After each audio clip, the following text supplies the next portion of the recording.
The luxury lifestyle of King Solomon and his downfall. We live in a world obsessed with wealth, influence, and luxury. People chase money, fame, and power as if those things will satisfy the soul. But history whispers a warning. What looks like a blessing can become a burden. What feels like victory can become a downfall. And no story captures this better than the life of King Solomon. He was the richest king of his time, the wisest man the world had ever known. A ruler whose kingdom overflowed with gold, splendor, and influence. But the same luxury that elevated him slowly eroded his devotion. Today, we'll journey through Solomon's story, the heights of his wealth, the depths of his downfall, and the timeless lessons that still speak to us today. So buckle up, because this isn't just a history lesson, it's a mirror. Solomon's rise, a kingdom of wealth and wisdom. When Solomon first became king, he asked not for riches, not for fame, not for revenge, but for wisdom. And God honored that prayer. And God gave Solomon wisdom and understanding exceeding much, and largeness of heart, even as the sand that is on the seashore. Wisdom opened the door, but wealth came flooding in. The Bible says, "So King Solomon exceeded all the kings of the earth for riches and for wisdom. And all the earth sought to Solomon, to hear his wisdom, which God had put in his heart." His fame spread across nations. Kings and queens brought him treasures just to sit at his feet.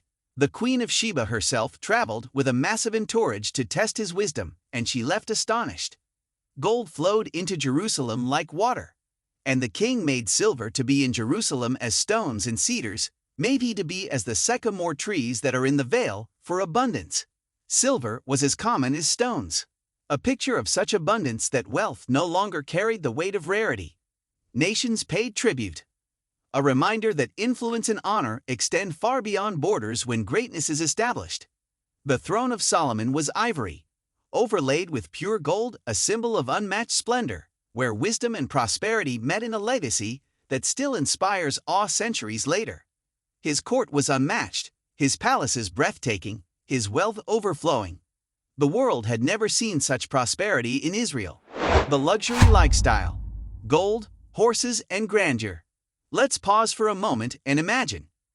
Every drinking vessel in Solomon's palace was gold. His throne had 6 steps, 12 lions on each side, and was overlaid with ivory and gold.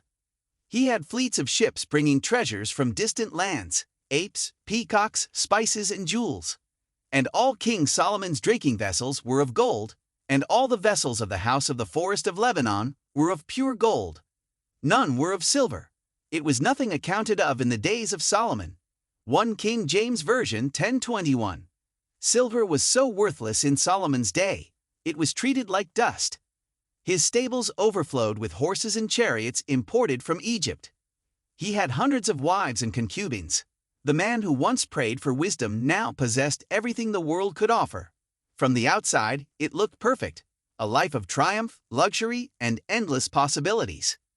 But here's the truth. Not all crowns are blessings. Some are tests. What seems like success can hide trials that challenge the heart, character, and purpose of even the greatest among us. The subtle drift. When luxury turns dangerous.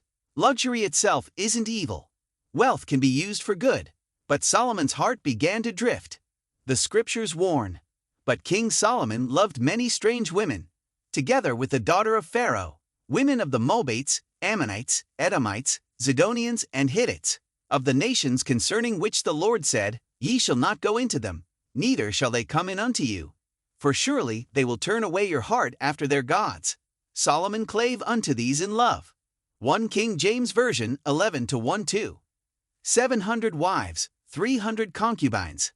A staggering number that reveals the weight of excess and the danger of unchecked desire. And his wives turned away his heart. 1 King James Version 11:3. A sobering reminder that even the wisest man can be led astray when his affections drift from his purpose. His heart was not perfect with the Lord his God. 1 King James Version 11:4. The most piercing truth of all, showing that greatness without alignment to higher calling crumbles from within. The wisest man in the world ignored the very warnings God gave. He built high places for foreign gods, Ashtoreth, Milcom, Chemosh. The same lips that once prayed at the dedication of the temple now permitted idolatry in the land. What you tolerate in private will eventually dominate in public. The heart of the matter. Notice the language. And Solomon did evil in the sight of the Lord, and went not fully after the Lord, as did David his father. 1 King James Version 11-6. The key wasn't just his actions, it was his heart. The shift didn't happen overnight. It was gradual, subtle, like water eroding stone. It's not the crown on your head that defines you, it's the condition of your heart. Solomon had wisdom for others, but lost sight of obedience for himself. God's judgment. Enemies rise, kingdom divides. Because Solomon turned away, God raised up adversaries.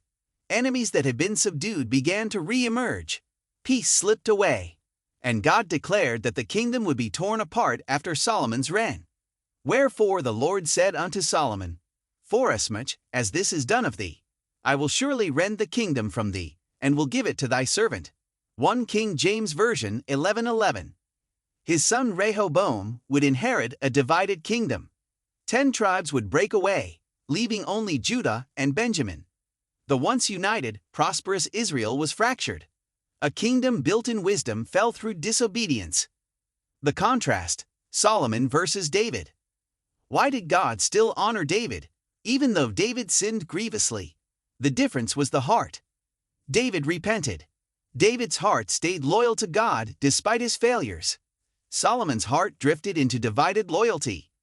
Man looketh on the outward appearance, but the Lord looketh on the heart. 1 Samuel 16-7. Wisdom without obedience is like gold without purity, it eventually corrodes. The lessons we learn. So what do we take away from Solomon's rise and fall? First, wealth without worship is empty. All the gold, palaces, and luxury couldn't save his heart when it drifted away from its true source of strength. Influence without integrity always leads to collapse. If your character doesn't rise to the level of your calling, your downfall is not a matter of if, but when. Guard your heart, because the drift never begins in the throne room, but in private, in the unseen choices that slowly shape your destiny. And above all, obedience matters more than knowledge. Solomon had unmatched wisdom. He knew God's commands, yet he chose not to follow them. That's the warning etched in his story.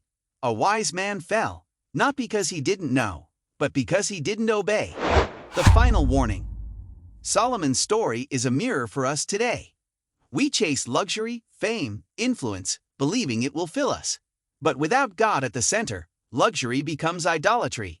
Better is little with the fear of the Lord than great treasure and trouble therewith. Proverbs 15:16. Ironically, that proverb came from Solomon himself. He knew the truth, but in the end, he didn't live it. The wisest man became the greatest warning. So, what will your story be? Will luxury blind you? Will influence turn your heart? Or will you learn from Solomon, guarding your heart, keeping God first, and remembering that true wealth isn't gold, it's faithfulness. The blessing of the Lord, it maketh rich, and he addeth no sorrow with it. Proverbs 10:22. If this video shook you, don't just let it pass. Guard your heart. Protect your devotion. Remember, the crown doesn't define the king, the heart does. And if you found value here, do me a favor. Hit that subscribe button. Tap the bell icon, so you never miss wisdom like this. Share this with someone who needs the reminder, because luxury fades, but truth endures. Stay wise, stay humble, stay faithful, because your story is still being written.